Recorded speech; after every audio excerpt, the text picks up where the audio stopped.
Welcome to From Betrayal to Breakthrough. I'm Dr. Debbie Silber, and today's guest is Dr. Paula Rochelle. Dr. Paula is a triple board certified naturopath with over 25 years of experience in holistic health, specializing in both physical and emotional well-being. As an international lecturer and expert in functional neurology, she's been instrumental in developing innovative approaches to regulate areas of the brain where emotional trauma is processed and stored.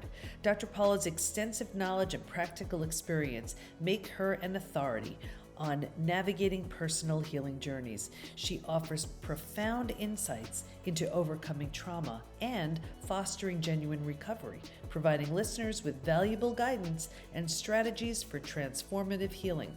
Additionally, Dr. Paula serves as the executive president of the Board of Examiners for the American Naturopathic Association, where she assists in establishing standards of practice in naturopathy. Dr. Paula is going to discuss a topic that touches many lives: betrayal and the steps to emotional healing. She's a renowned expert in neuroscience and naturopathy and brings a wealth of knowledge and personal experience to our conversation. From working with traumatized children from orphanages to surviving a plane crash herself, Dr. Paula has a unique perspective on trauma and recovery. In this episode, we'll explore the deep impacts of betrayal on the brain and the body, the importance of holistic healing, and the transformative power of forgiveness. Whether you're navigating your own healing journey or supporting someone else, this conversation is filled with practical insights and heartfelt encouragement. Let's dive in. Okay, everybody, I'm with Dr. Paula Rochelle today. We are talking about betrayal's wound, steps to emotional healing. So, we're always talking about betrayal. I am trying all I can to bring it to you in so many different ways from so many different experts. And we are so blessed to have another one with us today. So welcome, Dr. Paula. Thank you so much. It's an honor to be with you today. And hopefully I'll be able to share some tips that are unique and different for your audience. I'm sure you will. Well, let's get started. What interested you in speaking about just the aspects of trauma, specifically betrayal? Yes. A number of years ago, I signed a contract to work with neuroscience laboratories, and they were a think tank that did research on neurotransmitters. And I was all excited. As a naturopath, that's pretty exciting to get to work at that level with PhDs.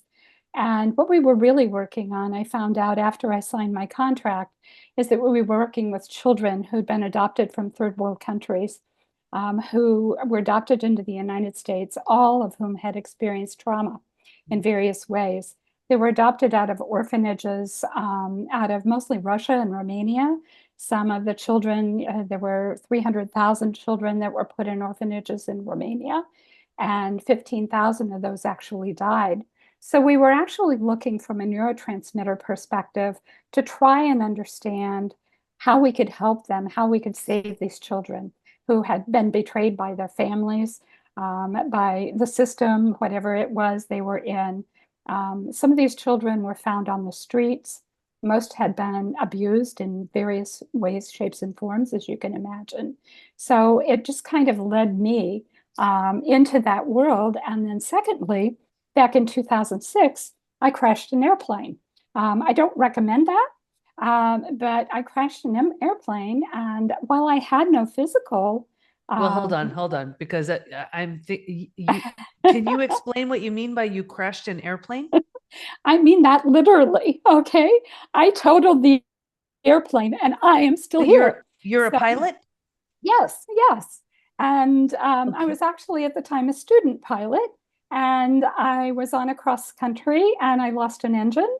I did not have very many tools in my toolbox, but I managed to get it on the ground and I'm still here. So that qualifies me, they tell me, as a good pilot. So. And I mean, I just can't let this one go. So did you have passengers on the plane with you?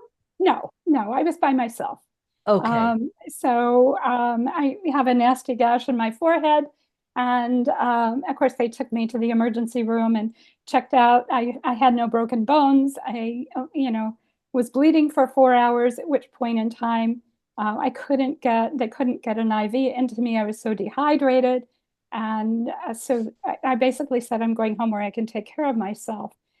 And I did that, but I wasn't really prepared for the emotional aspects of that event in my life. No one told me what I was going to deal with after that. So it just kind of magnified what I believe these children were going through in myself. Right. And let's dive in there a little bit because I'm sure you can remember the two the feelings from the children and from your own experience.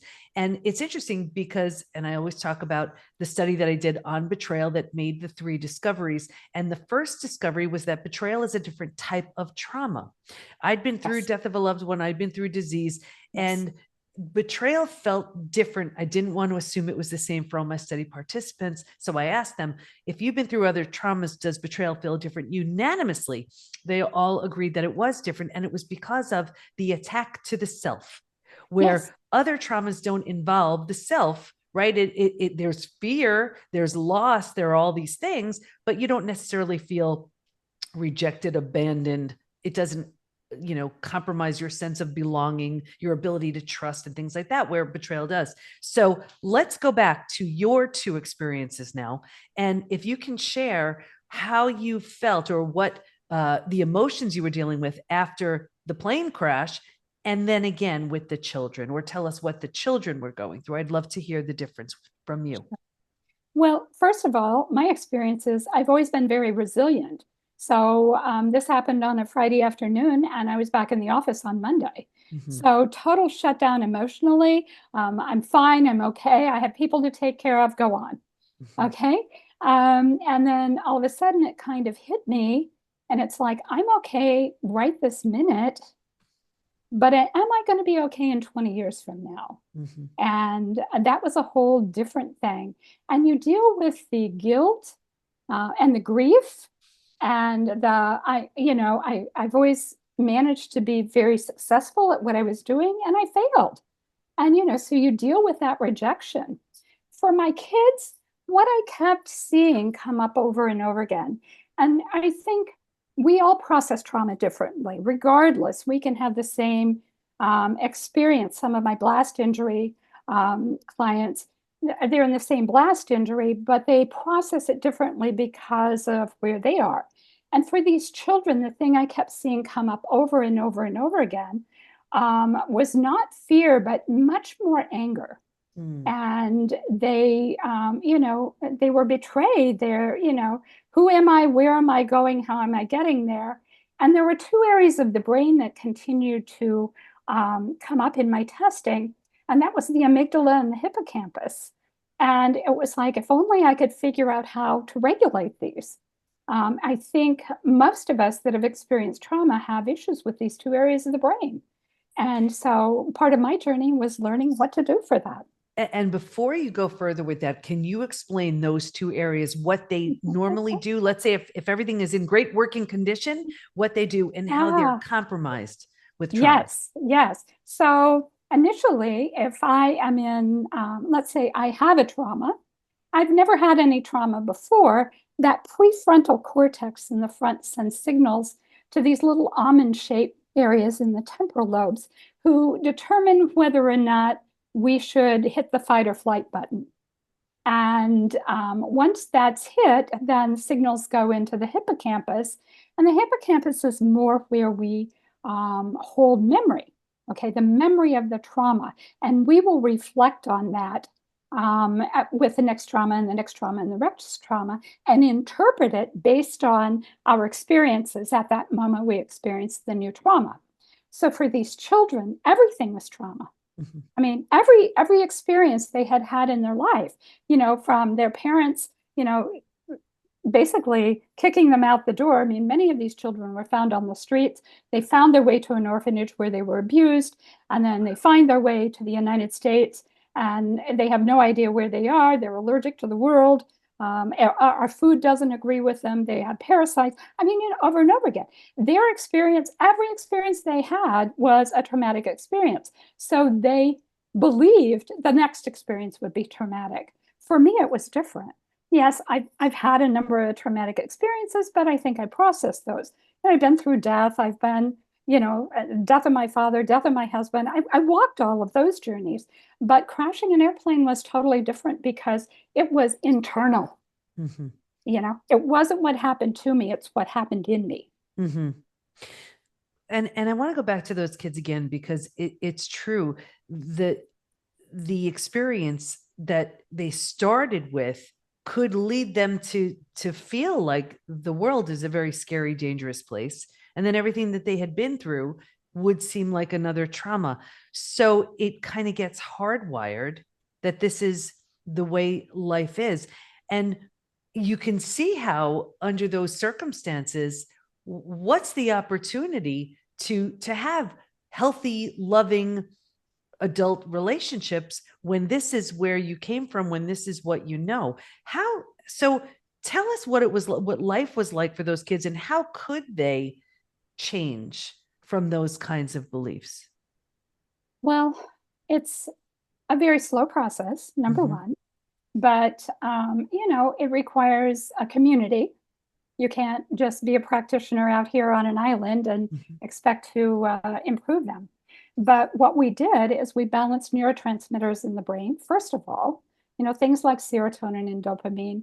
A lot of these children are so depleted because, initially cortisol will elevate if you're in fight or flight. That's our fight or flight hormone. It says, am I standing in front of a saber-toothed tiger? Mm-hmm. And then eventually over time, those pathways burn out. And so now our cortisol would be elevated if it could be elevated, but there's not enough resources. So therefore it's low. And that presents with another pattern and a whole different set of symptoms. So our first approach was just to get their guts healthy because of the gut-brain communication, Mm-hmm. and get them good nutrition, okay, something that was healthy in their body. Make sure they were good and hydrated, because hydration so affects that hypothalamus pituitary adrenal axis in the brain. And if they're not dehydrated, then the signaling downstream is not working efficiently. And I want to go back to what you said about the gut. We've had in the post-betrayal syndrome assessment, we've had at least 95,000 people take it at this point. 45% of everybody who takes that quiz has a gut issue. So it's so common for betrayal. And, from an energetic standpoint, think of what the gut does. It absorbs, digests, and processes food. I mean, is it any wonder a betrayal is hard to absorb, digest, and process? Can you explain, because I know so many people watching, listening, have digestive issues. Can you explain that link between trauma and gut issues? Sure. It's called the gut-brain connection. And we have, it's what's called the celiac plexus between the gut and the brain. It's part of the vagus nerve. Within 3 minutes of having trauma, you have a leaky gut. That's been proven in the literature. And so you have this two-way connection. Even though I have this betrayal trauma that has happened in me, um, gosh, it didn't affect my gut, or did it? Well, I think it affects it hugely, because if you look at, let's say I'm nervous and I have to get up and give a presentation, where does the symptom manifest? It's not in the brain. I get the butterflies in my gut. Mm-hmm. And so what happens in the gut happens in the brain. What happens in the brain happens in the gut. So you really have to treat both at the same time in order to get benefit. And that makes so much sense. And I see how it almost doesn't even matter what the gut issue is. There is a good chance that there will be something showing up there because of how deeply impacted the gut is. Tell us what else is impacted with trauma, specifically betrayal. Everything is impacted. Okay. Um, Hormones are I knew impacted. you'd say that. uh, yes, definitely. The gut is impacted. Hormones are impacted. Let's talk Um, about hormones. okay. Because there are so many people who come into the PBT Institute, and I've worked with many of them specifically where they said, it's so crazy. All of a sudden I'm having these menopausal or perimenopausal symptoms. And this is really just the body going absolutely haywire. And when everything rebalances, the hormones seem to rebalance too. But let's have you explain that. Okay. So in the brain, we have what I call an imaginary axis. We have the hypothalamus that has a right and the left hemisphere. We have the pituitary gland, which sits in a little saddle right here. And we have the adrenal glands that are sitting on top of the kidneys. So that's an axis that signals. The pituitary gland signals thyroid stimulating hormone into the thyroid. And so a lot of times we'll see thyroid dysfunction. So in addition, there's another axis. It's called the HPG axis. Mhm. And this is where the pituitary signals into the reproductive system and affects specifically estrogen. So that's your hormonal connection from up above. But anytime you're in stress, the body actually stores estrogen in the fat cells. So a lot of times, anytime we're under stress, we're going to have excess estrogen in the body. Mm-hmm. Yeah. And I want to get back to the kids now. So let's get back to them and then the symptoms that they had, and whether it's gut issues, hormonal issues, adrenal issues, whatever. Walk us through what, the different symptoms they may have been experiencing. And you mentioned hydration and good nutrition. What else was done so that they can come out of this level of trauma? Sure. Well, these were young children. So, normally I would say you have to have them acknowledge their trauma. But for young kids, that's not always possible. Things, even the hippocampus is not online before the age of 3.5. Mhm. So it doesn't know how to interpret those things. But what we basically did is we started with the gut. We started with the calming neurotransmitters, used things like GABA, which is the body's predominant inhibitory neurotransmitter, because they were having lots of anger issues. These are children that would get up in the middle of the night and threaten to kill their adopted parents. I mean, they were just totally out of control. I had a little boy that tried to suffocate a child at McDonald's one day. And you have to sort out how much of this is neurotransmitter, how much of this is actually something else.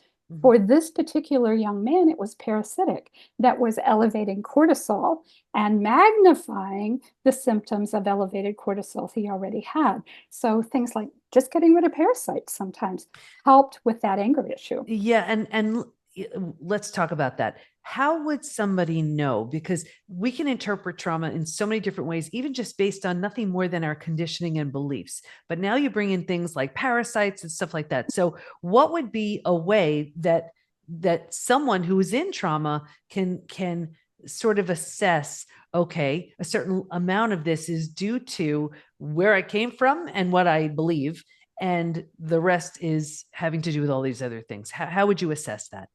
Well, I use a tool here in the office to assess that, called electrodermal screening, and it makes it very easy. But if you want symptoms, a lot of times you'll see people who have parasites. Nail biting is one of the real common things to look for. The other thing is just restless sleep. Parasites are most active at night. And so you'll find that people who are sleeping very restlessly, of course, then you can go with children, the rectal itching, those kinds of things. But a lot of times it's just behavioral.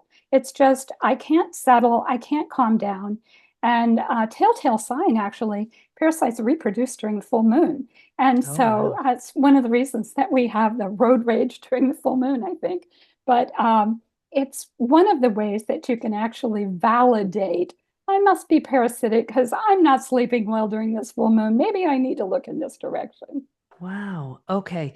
So, because I can see someone who hasn't been tested, they're just thinking they're going crazy. They're Yeah, just right.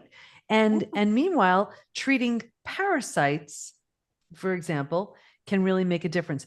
And what I love about that approach and just the whole, holistic, more natural approaches, instead of just medicating and suppressing a symptom, we're actually looking for what's the root cause of this so that it can be healed and treated. So let's say someone is treated then for parasites because you're doing the testing. And I know even just in the amount of adrenal testing I used to do as a functional diagnostic nutrition practitioner, I would see so much just in a stool test, a saliva test, a blood test.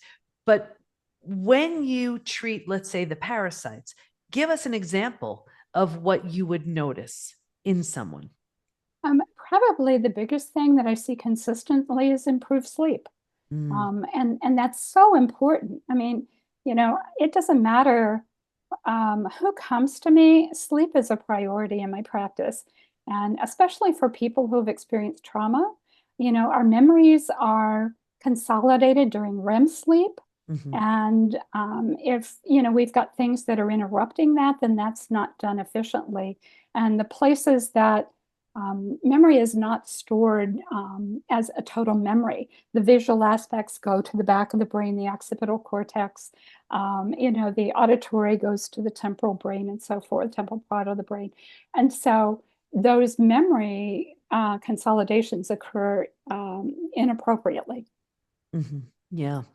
Okay. So now someone's being treated, I imagine they're starting to feel better physically, mentally, and emotionally. And then the behaviors, of course, would change. Uh, Of can course. you tell us, is there sort of a before and after, just so someone would have a picture of what it would look like in, let's say, deep trauma, and then working on their things like their sleep, their nutrition, parasites, and then the before and after of that? Mhm. Sure, certainly. So before, they're totally dysregulated. If they're 6 years old, they're running around the house screaming. They're not sleeping. If they're sleeping, they're not sleeping when you and I would sleep. They're angry. May be very aggressive. And so we start working on neurotransmitters. We get rid of the parasites. We give them good nutrition. We make sure they're hydrated. And we actually use some things to support oxytocin levels, which are the bonding hormone. Mm-hmm. It's called the love hormone, but it helps with bonding.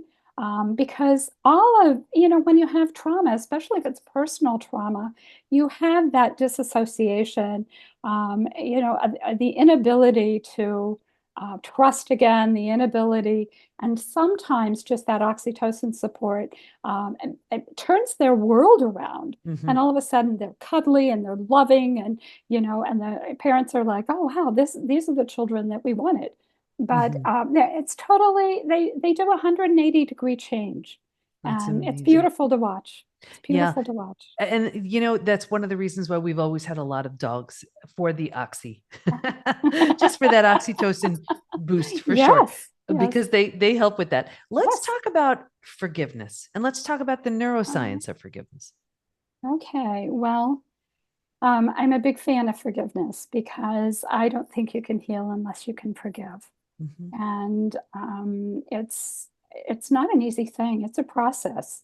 And I think you have to deal with some of the other emotions first. You have to deal with the betrayal. You have to acknowledge that it's there. Then you have to, eventually, you'll get to forgiveness. And I think it's kind of the final piece of the puzzle. Um, I kind of believe that we have two emotions. We have love and fear, and we're either in one or the other. And I don't think we can get to love until we get to forgiveness. And for everyone, that's a totally different process. We use in the office some support tools that help with forgiveness. Mm-hmm. We do neuro-emotional technique. And of course, things like EMDR, there are, the cognitive behavioral therapies, all of those things are beneficial to help people through that process. But I think it's important that you do find a support system, that you don't try and go through that by yourself. And I'm not always keen on it being a family member. I think sometimes you're reluctant to share. It's easier to share with a stranger, but many times than it is to share with, your husband or wife or whatever the case may be.